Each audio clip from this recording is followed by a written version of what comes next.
So today we're going to 2.3 and learn a whole bunch of more rules in calc. I just want to emphasize again that it is really important that you start learning these rules because as you will see if you are to look at this document that I have, where is it? This one here. These are the rules for differentiation, which is the first 3 chapters that we learn. And then there's a whole bunch that are similar or analogous to these for what's called integration, which is the next 3 to 5 chapters that we learn. So I think the sooner you start learning these rules, and not just a question of memorizing them, but actually applying them in problems, because if you don't do that, then they just remain as rules and you have no idea as to how to apply them. So I can't emphasize enough that you start really using these rules and becoming extremely familiar with them. So the first thing I want to do is what's called a product rule. So what does this mean? So if you take a look at this example that I have here, okay, this guy is a product of 2 functions. You've got the function x and then you've got the function sine x. Okay, so these are 2 different functions. And you want to take a derivative of this, okay? In other words, you want f prime. How do we go about doing that? Okay, in order to do that, we first need to learn the rule, okay? And the rule is right there, okay? So in this example, I've got f of x equals x sine x. And the rule is that fx, if it's a product of 2 functions, let's say g and h, then the derivative of that is equal to the derivative of g prime times h plus g times the derivative of h prime, okay? And I'm going to illustrate that by applying it to this example here. Okay.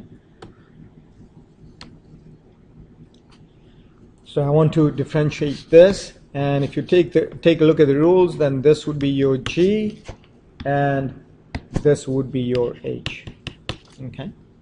And so the rule tells you differentiate g. So in other words, if you differentiate this, this is going to be 1 times the derivative of this, which is cosine x. So these are rules that we learned yesterday, okay? That's on Monday. And again, if you're not familiar with these rules, it's going to get really difficult. I can't say this enough times, okay? And then we need to add, keep g constant or leave it alone, times the derivative of h prime. Sorry, did I? Okay, I need to go back and redo this. My bad. I need to go back and redo this. So let's go there. So in order to differentiate this f, I need to keep this constant and differentiate the first one. So the derivative of x is 1 and leave sine x alone. And then I'm going to go plus, leave g of x alone, which is x, and differentiate sine x, which is cosine x. So these are all rules that we learned yesterday, okay? The power rule and the trig rule, okay? So then this just becomes sine x plus x cosine x, okay? And that's the end of the line. Can't go beyond that, okay? Sometimes these expressions become such that we need to simplify them further, okay? All right, so that's the product rule. And if you have more functions in there than just g and h, then the rules are very similar, okay? The rules are very similar. So what you do is you differentiate function one at a time, leaving the others alone, okay? Leaving the others alone. So if you look here, this is a product of 3 functions, x, sine x, and cosine x, okay? So if you want f prime, you're going to leave sine and cosine alone, differentiate x, so you get sine x, cosine x, plus the next one, you're going to leave this and this alone and differentiate the middle one, okay? So then it becomes x, and if you differentiate the middle one, it becomes cosine x, and this is cosine x, it becomes cosine squared x, okay? And then you're going to leave the first 2 alone, x, sine x, and differentiate cosine x, which is minus sine x. Now it's not really kosher to leave it in this form, so we need to go sine x, cosine x, plus x cosine squared x, minus x sine squared x. Okay. And you can simplify this a little bit further, and that's going to involve using trig identities. So cosine squared x minus sine squared x. Okay. And that is equal to sine x cosine x plus, okay, and from your trig identities, I believe this is cosine 2x, so it becomes x cosine 2x. Okay.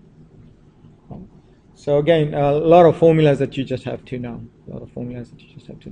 So the intention here is not for your trig formulas, but more the product rules where you've got just more than two functions being multiplied. Okay. All right. So here's an example of a product rule. Okay. And like I told you before, anytime you see a radical, your first reaction should be to change the radical to an exponent notation, because then you can use a power rule. Okay? So let's do a little bit of algebra first. So then this becomes equal to t to the 7 over 3 plus 4t to the 1/3. Okay. Oh, I guess I was supposed to use the product rule. I'm going to do it two ways. Okay, I'm going to do it one way where I've actually done the algebra first, and then I'll do the other way and use the product rule. Okay, make sure that both the answers are the same, which is a good technique to have. So if you want h prime of t, you're going to use a power rule for this. So it becomes 7/3 t to the 4/3 plus 4 over 3 t to the minus 2/3. So then this becomes, if I take a third out, that becomes 7 t to the 4/3 plus 4 t to the minus 2/3, and doing a little bit more algebra on this becomes 1/3 7 times cube root of t to the 4th, and this guy is going to go downstairs, so then it becomes cube root of t squared. Okay, and you could leave it like that. So that's not using the product rule. However, if you wanted to use a product rule, okay, you would keep this constant and differentiate this. So again, in order to differentiate that, you're going to notice that it's equal to t to the 1/3. That should be your first goal, to convert the radical to an exponent. So then it becomes 1/3 t to the minus 2/3 times t squared plus 4. That's differentiating the first function, leaving the second constant, and then leaving the first constant, okay, and differentiating the second. If you differentiate the second, you get 2